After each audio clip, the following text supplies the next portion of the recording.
今日咧，我去探一個好耐冇見嘅朋友喎。喂，好耐冇見啦！點啊，湊仔就好忙啦，係咪啊？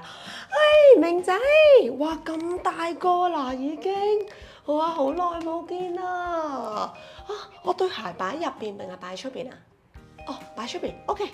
哎呀，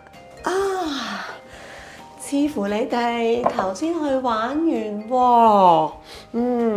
不過小朋友要自己擺翻好啲鞋㗎，知唔知啊？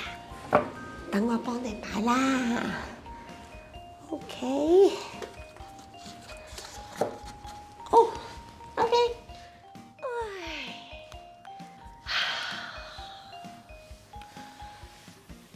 有少少凍凍地，少少凍凍地啲。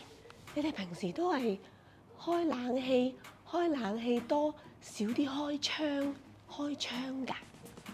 啊，唔好意思，我有啲鼻敏感啊。我校遠少少個冷氣啊 ，OK 嘛？好。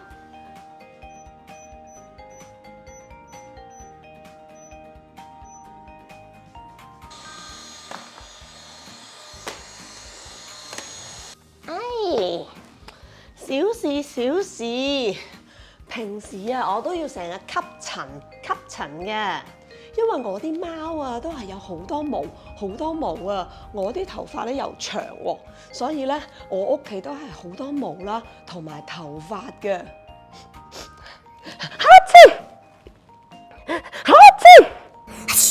喂，哎呀，你都打乞嗤喎！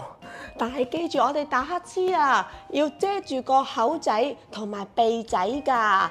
你睇下，你流晒鼻水啦，快啲抹下佢啦。哦，好啦，卡拿先幫下你啦，嚟噴，係啦，叻仔喎！抹完咧，記得要抌落垃圾桶度喎。唔可以周圍擺㗎。抹完之後咧，最好就梗係洗手，又或者咧要搓手仔啊！哎呀，周圍擺就唔怪得知咁多細菌啊！快啲掉晒落垃圾桶啦！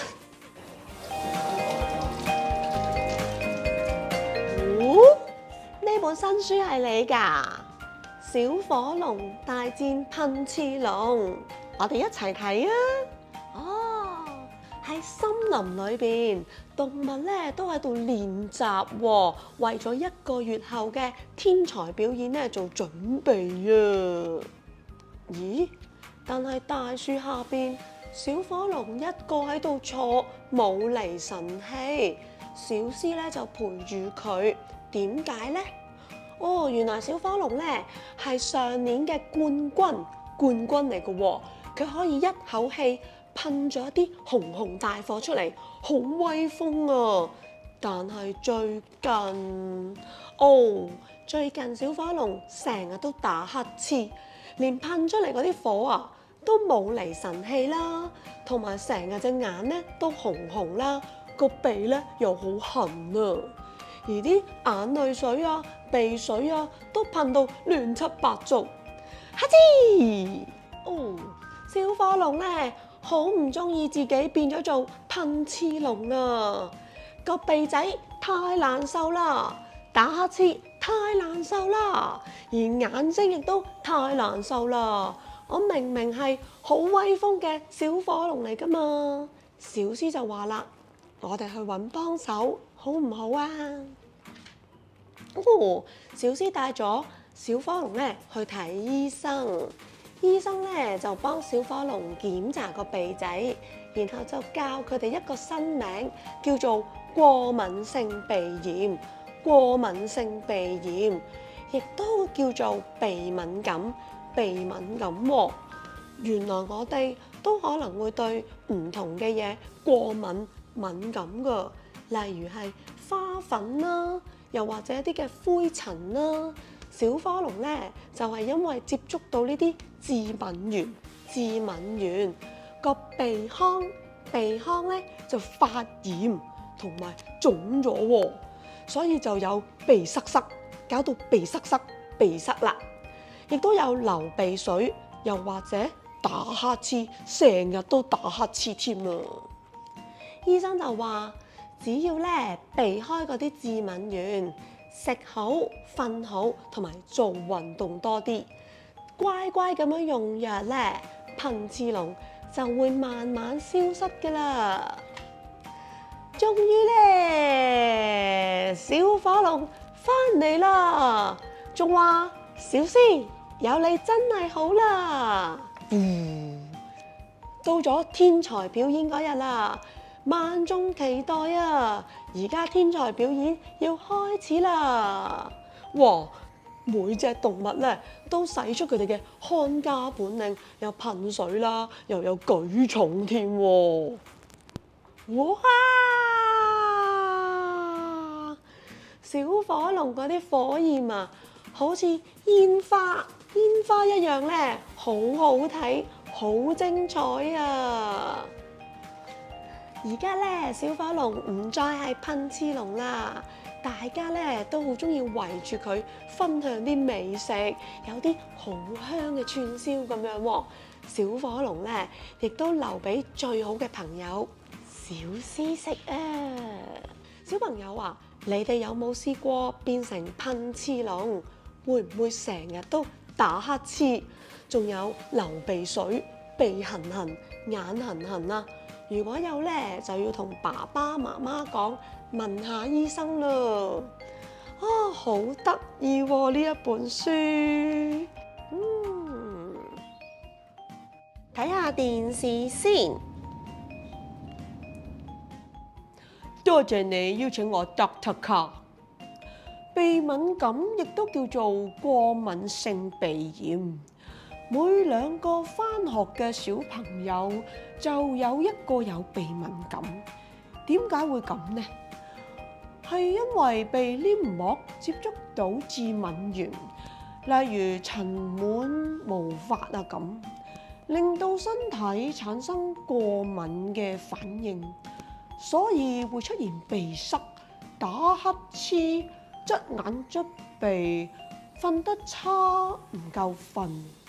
有時仲要用口嚟呼吸添，即係咁樣啊？哦，啲花好靚喎，不過嚇！我今朝好似唔記得咗噴鼻啊，噴返先。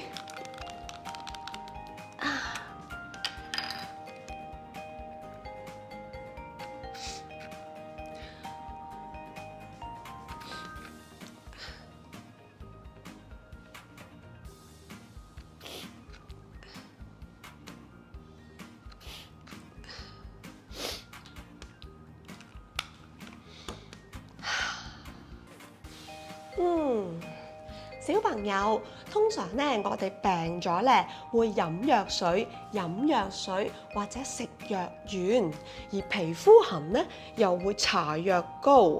但係當鼻仔唔舒服，例如鼻敏感咧，我哋就可以噴鼻喎。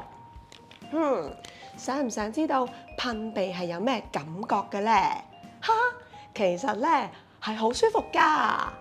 呢支粉藍色蓋嘅噴鼻劑咧，完全冇藥味喎，同埋咧噴咗落去咧，又唔會落咗去喉嚨嗰度，就算係怕藥味啊，都可以用㗎。其實鼻敏感咧係好容易處理㗎。2歲或者以上嘅小朋友同埋大朋友咧，只係需要每日噴鼻1次就得㗎啦。同埋噴鼻嘅過程咧，亦都好簡單，亦都冇唔舒服喎。小朋友咧都可以學下自己噴㗎。但係小朋友要預防鼻敏感咧，可以做幾樣嘢。第一，保持屋企空氣流通，多啲開窗啦。第二，要健康飲食啊，有啲海鮮、可能會令你鼻塞得勁啲啊！新嘢咧，試少少先。如果唔舒服咧，就即刻停啦。第三就梗係要夠瞓，要瞓覺多啲，睡眠充足，睡眠充足啦，唔好掛住玩唔瞓覺啊！第四，大家要做個乾淨小超人，乾淨小超人啊！小朋友擺好自己嘅嘢，毛公仔都有塵蟎㗎，要幫佢哋清潔洗白白，仲有幫手齊齊做家務，更換枕頭袋、床單咁啦。第五，記得留意天氣啊！凍就要着多件衫，唔好冷親啊！小朋友，如果你成日都有鼻塞或者眼痕，仲有流鼻水咧，就記得乖乖聽媽咪話，去揾醫生檢查下你有冇鼻敏感啦。咁如果醫生確認你有鼻敏感咧，就要聽醫生話。噴鼻劑咧係直接用喺鼻黏膜上邊，唔經過腸同埋胃，比起口服藥更加有效喎，仲令你舒服返添。好啦，咁鍾意我嘅影片咧，就記得訂閱我卡娜姨姨咯。我個名點串啊？KALA姨姨。咁我哋喺另一個影片都見啦，拜拜。